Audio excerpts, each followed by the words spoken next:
If you haven't seen the Laughtale prehistory video, it is linked in the description down below. In the last video, I left off talking to you guys about Daddy Crocodile and how little information is on the guy. Yet he decided to wipe everything in the Laughtale server, ban Bowser and others, and then leave. The children think it was over a joke, when there is likely a chance that there was more to the story and it was far more complicated than that. I'll be only reading over what you should really take note of. The server starts off with a lot of confusion. The mods and admins that were kids seem to be the only ones that remained. Haza is who knows where. When Rat inquired what the happened, Elephant said, "Bro, Croc got so pissed at a little joke. Man nuked the server." Rat couldn't believe that Daddy Crocodile nuked the server. Elephant said check the audit logs, which means they have some access to the roles. It shows that the leadership roles were not deleted, but who knows what the roles allowed the kids to do at the time.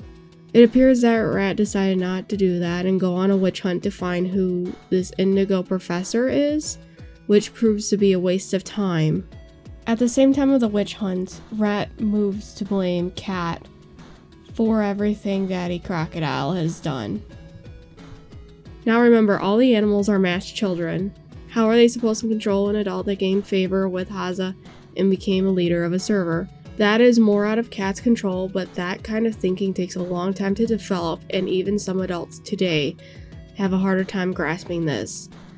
It's just easier to villainize someone even if they had little to no control over the circumstances of what had happened. Then Rat makes a point to look for the White Bowser. Rat says White Bowser was also kicked, and who gave this person perms, referring to Indigo Professor again. Then the kids go back on the subject of blaming the cat. This screenshot is an important one. I'm going to read the entire screenshot because it starts off with Bear explaining some of the hierarchy of the server, saying he gave Ratto head admin to moderate above me so he could take away my admin whenever necessary. I told Cat not to give it to Croc. I said even Rat or Fox can have head admin but not Croc. That fucker didn't listen to me.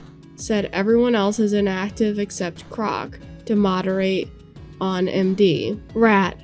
F. The irony. FFS. Crying emoji. Elephant originally said, who gave Croc admin anyways? Bear directly replied to Elephant saying, he didn't give him admin, he gave him head admin.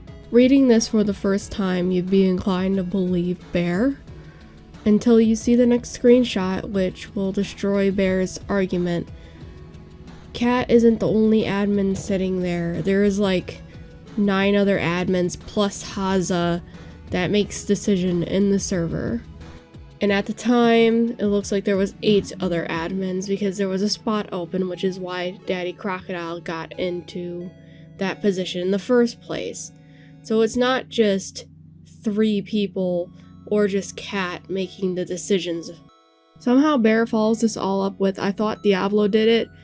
From what I can see, this man is long gone. Now there could be lingering alt accounts or groupies that could possibly be trying to sabotage the server for whatever reason. But remember, there is an 8-month time gap between the 2 nukings. While there could be a possibility, it is probably not likely.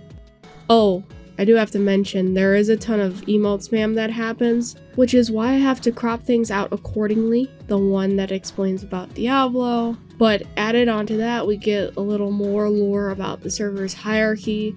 Due to it being a scraped server, I do not have access to the roles or the role hierarchy.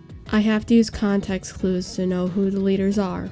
Then Bear goes over a backstory of the old server from 8 months back, which I covered in part 1, so I will be skipping it.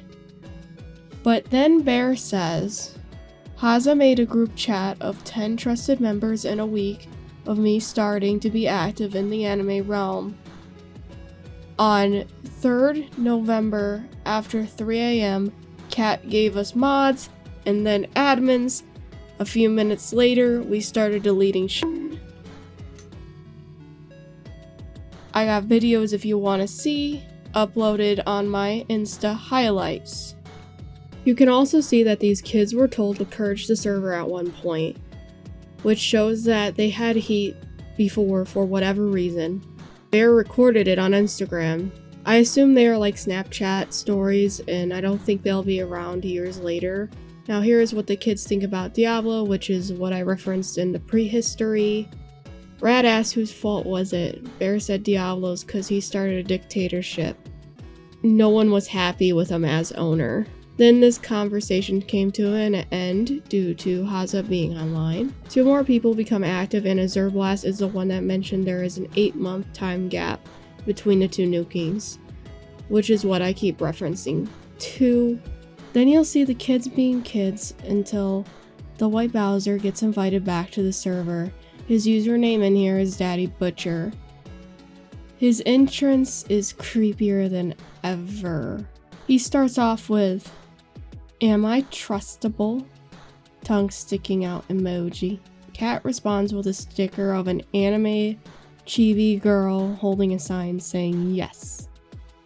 Bowser follows up with, "Haza is gone. He isn't here. Too busy on and Grinder." Bowser immediately derails the conversation to hentai and wanting to watch it with the children. I will be going over this and even his other attempts of showing hentai another time. Thank you for watching. I shall be continuing the timeline in the next video. I will be skipping the hentai for now and diving into Haza in the next video.